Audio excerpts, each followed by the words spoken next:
ఒక సిద్ధాంతం పైన మేమిద్దరము ఎప్పుడు మేము ఇద్దరం గాడు ఎప్పుడైనా నేను వాస్తవంగా ఏం మాట్లాడాలన్నా మేము ముగ్గురం నేను, అఖిల, విఖ్యాత్ ఎప్పుడైనా ఏ డిస్కషన్‌లో అయినా 2019 ఎలక్షన్‌ల తర్వాత హ్మ్.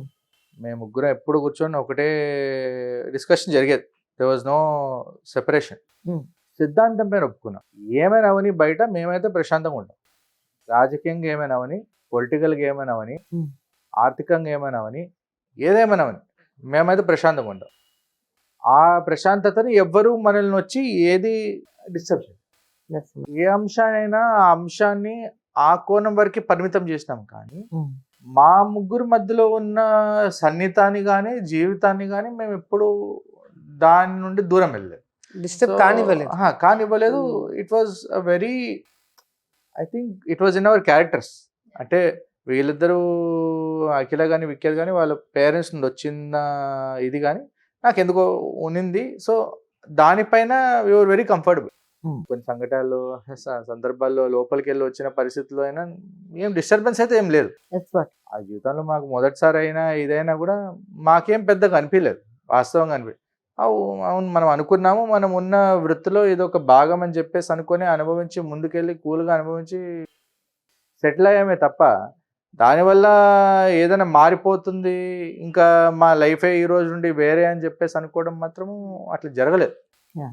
So maybe it was innate more inborn తెలీదు, కానీ ఓ సిద్ధాంతం ప్రకారంగా వెళ్ళాం కాబట్టి మాకు ఏ ఇబ్బంది కలగలేదని చెప్పేసి మేము అనుకుంటున్నాం. పొలిటికల్ గా ఉన్నారు కాబట్టి అఖిల్ గారు మోస్ట్ ఆఫ్ ది టైమ్స్ బయట నియోజకవర్గంలో తిరగాల్సి ఉంటుంది, ప్రజలతో మమైకం అవ్వాల్సి ఉంటుంది, అవుట్ ఆఫ్ స్టేషన్స్ వెళ్ళాల్సి ఉంటుంది. తిన్నావా, ఎలా ఉన్నావు, ఎక్కడున్నావు, ఎప్పుడు వస్తావు, ఇలాంటి కాల్స్ ఎప్పుడైనా చేస్తారా? అంటే ఇలాంటి కాల్స్ బాబు పుట్టే ముందు ఒకలాగా ఉన్నాయి, బాబు పుట్టిన తర్వాత బాబు గురించి అడగడం ఎక్కువైంది ఇప్పుడు. అవును.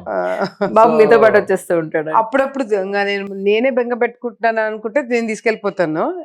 ఒక 2-3 డేస్ కన్నా ఎక్కువ ఉంటున్నానంటే తీసుకెళ్ళిపోతాను. ఓకే. లోకేష్ అన్న గారి పాదయాత్ర టైంలో కూడా నేను కంటిన్యూస్ గా 33 డేస్ నడిచాను ఆయనతో పాటు ఉమ్మడి కర్నూలు జిల్లాలో.